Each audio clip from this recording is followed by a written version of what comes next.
मैं आपको दिल से आभार व्यक्त करना चाहता हूँ। राज्यपाल जी से बैठ के मैं बातचीत कर रहा था, मुझे चैन मिल रहा था। इनका जन्म और चौधरी अजीत सिंह जी का जन्म एक ही वर्ष में फरवरी के महीने में हुआ। बातचीत चल रही थी, मैं पूछ रहा था किसानों का क्या हाल है। कह रहे थे हाल ठीक नहीं है। कोई किसान की हालत वैसे ही रहती है, कभी भी पूछ लो। किसान की हालत कहीं भी आप पूछोगे तो जवाब में यही बताएगा किसान, जो खुद किसानी कर रहा है, देख रहा है कि तंगी है, क्योंकि लागत बढ़ रही है, भाव, मंडी, व्यापार, ये भाव निर्धारण करने की जो प्रक्रिया है उसमें एक साधारण किसान कुछ कर नहीं पाता, और मार्केट की व्यवस्थाएं, व्यापार में उसकी दखलंदाजी बहुत कम है। किसान संगठित भी नहीं है, किसान इस स्थिति में नहीं है कि वो कोई जोखिम भी ले ले।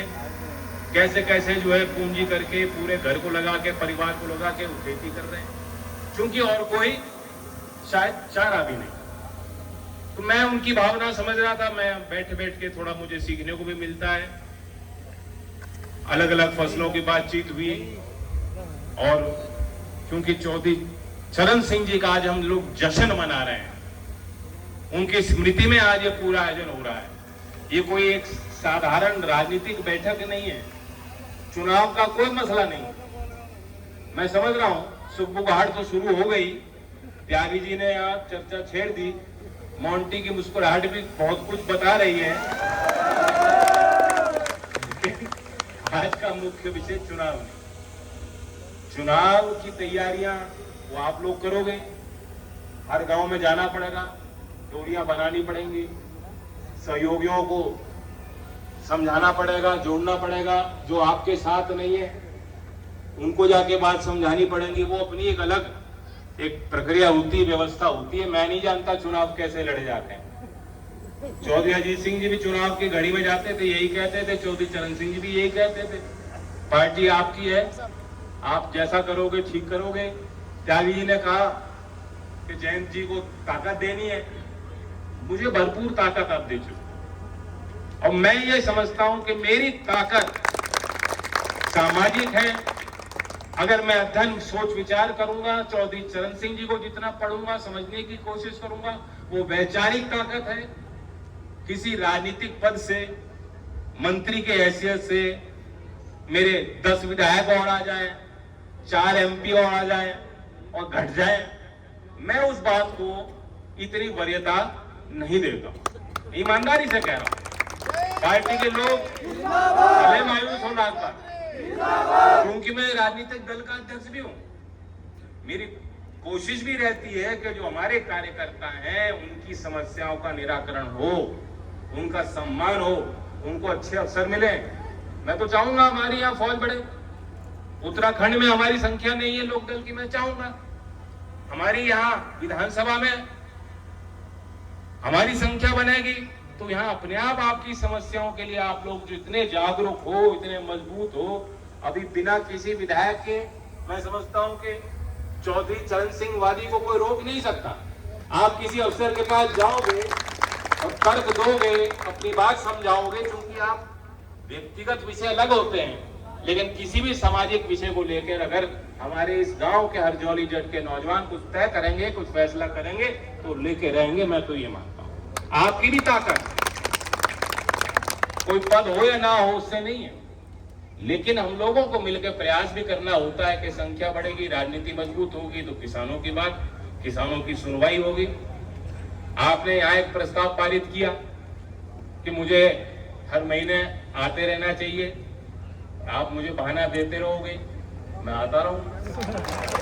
वैसे भी आप लोग जानते हो मेरा तो ननिहाल यही माना जाएगा, क्योंकि देहरादून हर वर्ष हम लोग जाते थे छुट्टी में, और गर्मी की छुट्टी में वहाँ लीची खाते थे, बाग था नाना जी के घर में, वो सब यादें मुझे याद है। तो देहरादून भी हमारी संख्या बढ़े, वहाँ भी मुझे जाने का बहाना मिल जाए दोबारा, और हरजौली जोट और मंगलोर इस बड़े व्यापक क्षेत्र में किसानों के बीच आने का अवसर मिले। खेती की हम बात करें, आधुनिकीकरण का प्रभाव हर क्षेत्र में, आपको भी नई चीजें भी करनी पड़ेंगी। आप देख रहे हो कि सड़क के जाल में कैसे कैसे तेजी से तरक्की हो रही है, विस्तार हो रहा है। अब दिल्ली आपके दूर नहीं है, और जो दिल्ली आपके दूर नहीं है तो दिल्ली का एक बड़ा मार्केट है। जो चीज विदेश से चीज आती है वो लोग खाना पसंद करते हैं, नए नए फल, अलग अलग तरह की सब्जियां खाना पसंद करते हैं। तो यहाँ सिर्फ मूंजी, धान, गेहूं, इससे भी अलग जो एक बड़ी दुनिया है हॉर्टिकल्चर की, बागवानी की, वहां अपार संभावनाएं किसानों को। लेकिन वहां आपको पूंजी निवेश भी करनी पड़ेगी, आपको जोखिम भी लेना पड़ेगा, क्योंकि किसान एक दूसरे को देख के ही सीखते हैं। कोई नवीन काम करने से पहले लाख बार किसान सोचता है। बड़ी जमीनें किसी के पास नहीं है, वो सोचता है कर भी लूंगा तो बेचूंगा कहां। बताओ, यही बात है कि नहीं? इसलिए जो गांव में फसल लग रही है वही सब वही कर देते हैं, भेड़ चाल है। लेकिन आप भारत की स्थिति आप देखिए क्या हो रही है। विश्व व्यापार में, विश्व पटल में आज जो विकसित देश हैं, हर एक देश आज भारत से अच्छे संबंध चाहते हैं। वो चाहते हैं हम अपने मंडियों के द्वार खोलें, और वे अपने दरवाजे भी खोल रहे हैं।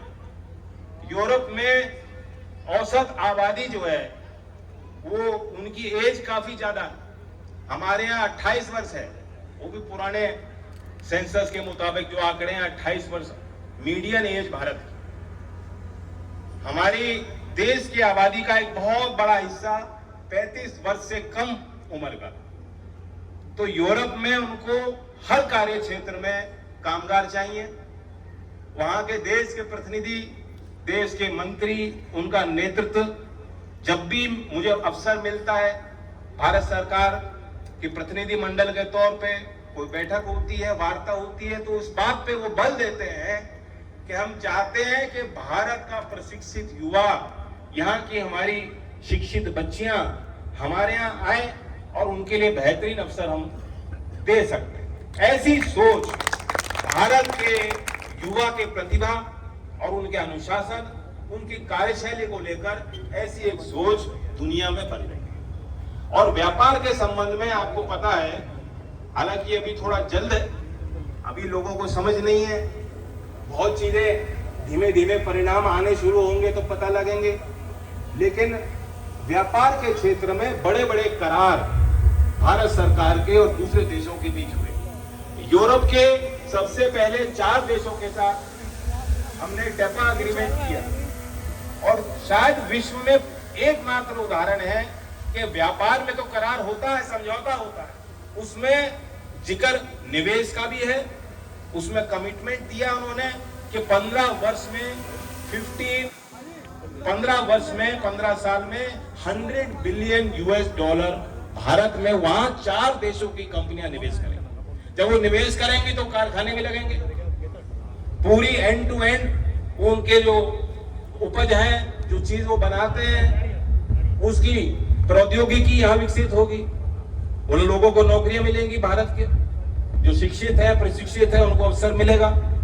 और पहली बार है कि व्यापार के करार में एक शर्त ये रखी गई है, और उन्होंने हम भारत की वो शर्त मानी कि हम सिर्फ निवेश नहीं करेंगे, 15 वर्ष में 10 लाख रोजगार भी पैदा करेंगे, और कौशल विकास पे भी हम लोग। अब उनको कोई आवश्यकता नहीं थी क्या? आवश्यकता उनको भी आवश्यकता है, और सीने से क्या फर्क पड़ा? उनको आवश्यकता यूं है कि जो वो नई टेक्नोलॉजी, हाई एंड टेक्नोलॉजी की चीजों को यहाँ लाएंगे, तो यहाँ अभी कामगार को पता ही नहीं कि उन मशीनों पे कैसे काम करना है, इसलिए उनको कौशल विकास पे बल देना ही होगा। लेकिन पहली बार हो रहा है, ये भारत की उभरती तस्वीर का एक जीता जाता उदाहरण। अब मैं इसकी जिक्र यहाँ क्यों कर रहा हूँ? यहाँ खेत खलियान के बीच हम लोग बैठे हैं, गांव के परिवेश में क्या मायने हैं, आप पे क्या फर्क पड़ेगा? खेती कर रहा किसान मुझसे पूछ सकता है, जी हमें क्या मतलब यूरोप से? मतलब इसलिए है कि यहाँ आप जो आम बना रहे हो, वो आम अब वहां आपका आम कैसे पहुंचे, और उसकी वैल्यू जो है, जो असल दाम है, आपको भी मालूम है जिस दाम पे किसान बेचता है, दिल्ली मुंबई जैसे बड़े बड़े शहरों में पहुंचते पहुंचते वही चीज कई गुना महंगी हो जाती है। तो व्यापार को तो समझना पड़ेगा, किसान का गणित, किसान को अपना गणित मजबूत करना पड़ेगा। इसमें कोई चारा नहीं, किसान कभी हिसाब नहीं लगा, किसान मेहनत करता है, खूब मेहनत करा लो, धूप में, सर्दी में, रात में, सुबह सुबह, उसका कोई दिन रात नहीं, सारे मौसम एक जैसे हैं, हर वातावरण में काम करना जानता है वो भारत का किसान। लेकिन उसे हिसाब भी लगाना पड़ेगा। आखिरकार ये जो जवाब हमें मिलता है देश के सभी कोनों में, आप जाके देखेंगे और किसान से पूछेंगे कि बता तेरा हाल क्या है, और जवाब मिलता है कि हम परेशानी झेल रहे हैं। जब तक भारत में इस जवाब को हम परिवर्तित नहीं करेंगे, ये भारत देश हमारा विकसित नहीं हो सकता, नहीं हो सकता, नहीं हो सकता। चौधरी चरण सिंह जी की यही आर्थिक दर्पण और नीति, यही उनका प्रयास था। आखिरी वक्त तक उनकी यही कोशिश थी। उनके हाथ में आपने कलम दी, ताकत दी, उनकी बातों को समझा, माना, अपनाया, और समय समय पे आप साधते भी थे। कमजोरियां भी आपने देखी। लंबे राजनीतिक जीवन में उतार चढ़ाव होता ही है, हर चीज पे। उनका एक पैमाना सोचने का था कि मेरे इस फैसले से गांव देहात में कामगार का, मजदूर का, किसान का, बुनकर का फायदा होगा कि नहीं। एक ही पैमाना उनका हर चीज में सोचने का।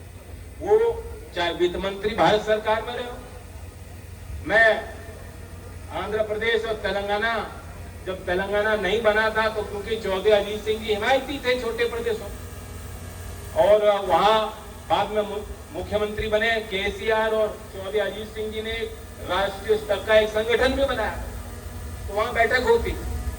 और जब मैं वहां जाता था तो वहां के किसान बताते थे कि तंबाकू पे, किसानों पे जो टैक्स था वो भी उससे छुटकारा चौधरी चरण सिंह ने दिलाया। कितने उदाहरण दोगे।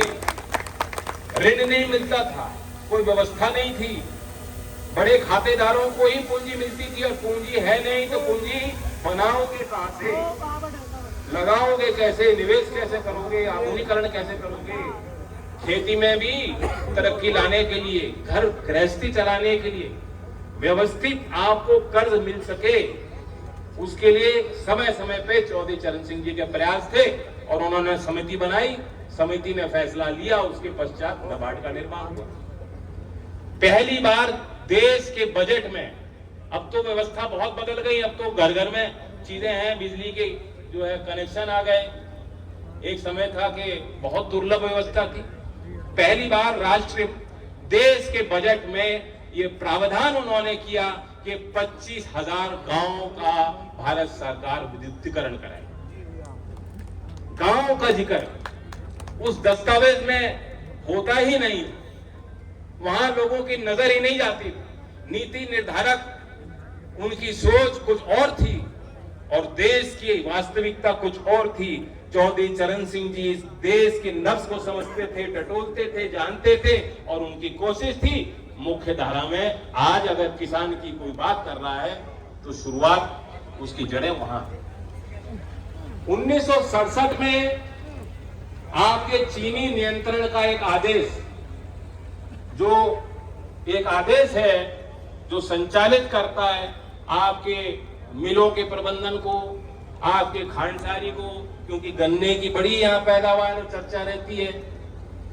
आपको मालूम है कि 1978 में चौधरी चरण सिंह जी के मार्गदर्शन में उसमें एक संशोधन हुआ, और संशोधन क्या था कि 14 दिन में भुगतान होगा, और 14 दिन में भुगतान यदि नहीं होगा तो 15% ब्याज मिलेगा किसानों। उससे पहले प्रावधान नहीं था, वो भी चौधरी चरण सिंह जी की सोच। और ये बात मैं यहाँ इसलिए कह रहा हूं क्योंकि जो बुद्धिजीवी हैं, अब तो चैट जीपीटी भी हमारे गांव के नौजवान देख लेते हैं। बहुत होशियार समझदार लोग हैं, सर्विस में यहाँ गांव के बहुत लोग हैं। मैं रास्ते में गांव में निकल के आ रहा था, एक नौजवान साथ में खड़ा था, मैंने पूछा क्या करते हो? मैं कहा रेलवे में नौकरी करता हूँ, लोकोमोटिव चलाता हूँ। तो ट्रैक्टर भी यहाँ गांव के बच्चे चला रहे हैं और ट्रेन भी चला रहे हैं, देश चला रहे हैं आर्टिफिशियल के नौजवान। तो इनमें सामर्थ्य, इसलिए मैं आप बात को कह रहा हूं, छूना चाहता हूं कि अभी पढ़ लो, अभी भी आपके पास 1 महीने का समय है। भारत सरकार उसी चीनी नियंत्रण आदेश को, उसमें परिवर्तन के लिए एक बड़ा मसौदा लेके आई है। यहाँ जो खेती को भी जानते हैं और नीति को भी समझते हैं, जो कलम भी पकड़ते हैं और हल भी चलाना जानते हैं, ऐसे बुद्धिजीवियों को मैं कहना चाहता हूं कि उसको जरूर पढ़ लें। किसानों के लिए फायदे की होगी, कई चीजें उसमें प्राविधान जो मेरे समझ से अच्छे हैं। अगर कोई कमी हो तो वो सुझाव भी आप मुझे दीजिएगा, और हम लोग भारत सरकार में बैठे ही इसलिए हैं कि किसानों की बात वहां रखी जाए। मैं आपको वादा करता हूं, और मुझे अच्छा भी लगेगा कि यहाँ, क्योंकि अक्सर हमने देखा है कि कानून बनते हैं वैक्यूम में, नीति पॉलिसी बनती है और लोगों को पता ही नहीं रहता। मैं मंत्री हूं तो मैं अधिकारियों की बैठक लेता रहता हूं और कभी कभी हंसी मजाक में उनकी खिंचाई भी करता हूं। तो मैं कहता हूं तुम लोग जानबूझ के योजना ऐसी बनाते हो ना कि जिसके लिए योजना बना रहे हो उसी को पता न लग पाए कि उसके लिए बन रही है। और वो हंसते तो हैं, लेकिन उन्हें भी मालूम है कि देश की अफसरशाही को भी समझना होगा। अगर मेरिट होगा तो काम मिलेगा। सिर्फ सीनियोरिटी के बल पे आपके हाथ में कलम आ जाती है। इस व्यवस्था में भी व्यापक रूप से सुधार लाने की जरूरत है। राजनीतिक क्षेत्र में तो हर 5 साल में हम लोग इम्तिहान दे ही देते हैं। अब ये तो उतारू हो रहा है। आपने सरवट जी को देखा करीब से, इन्हें भी खूब मौके मिलेंगे, मैं जानता हूं, मुझे विश्वास है। आप अपना प्रेम बना के रखोगे और मेहनत करेगा। वैसे मॉन्टी मिलियन के नाम से मैंने जानता हूं, मीरापुर के मोड़ पे फेमस था, वो आगे चला गया और बिजनौर जाते हुए वहीं लोग रुकते थे पहले। मॉन्टी मिलियन, हाँ मीरापुर मोड़। यहाँ के सारे ढाबों को जानता हूँ मैं, पश्चिमी यूपी में। उसमें आनंद आता है, जीवन के सारे रंग। तो मुझे खुशी है कि चौधरी चरण सिंह जी को लेके आपने काम किया। मूर्ति लगाई जाती है तो एक जिज्ञासा पैदा होती है। हमारे टोपी और पगड़ी पहनने वाले लोग, जो पुराने लोग हैं, वो तो साथ चले थे चौधरी साहब, वो जानते हैं हर चीज, हर बारीकी को समझते हैं। लेकिन जो नई पीढ़ी है, और सही बात यह है कि आज ये जो चीज है, इसकी कुछ अच्छाइयां भी हैं, बुराइयां भी। एक तो एक दूसरे को एक दूसरे से जोड़ती है और एक दूसरे को एक दूसरे से काटती भी है। आप सामने वाले पे ध्यान नहीं देते हो, कोई कनाडा में बैठा है उसकी बात यहाँ सुन रहे हो। तो दोनों ही चीज है। सामाजिकता भी कमजोर हो रही है, सामाजिक ताना बाना भी, उस पर भी प्रभाव पड़ रहा है। लेकिन इसे इंकार नहीं किया जा सकता है, टेक्नोलॉजी है। जितना जल्दी इसको समझोगे, प्रयोग करोगे।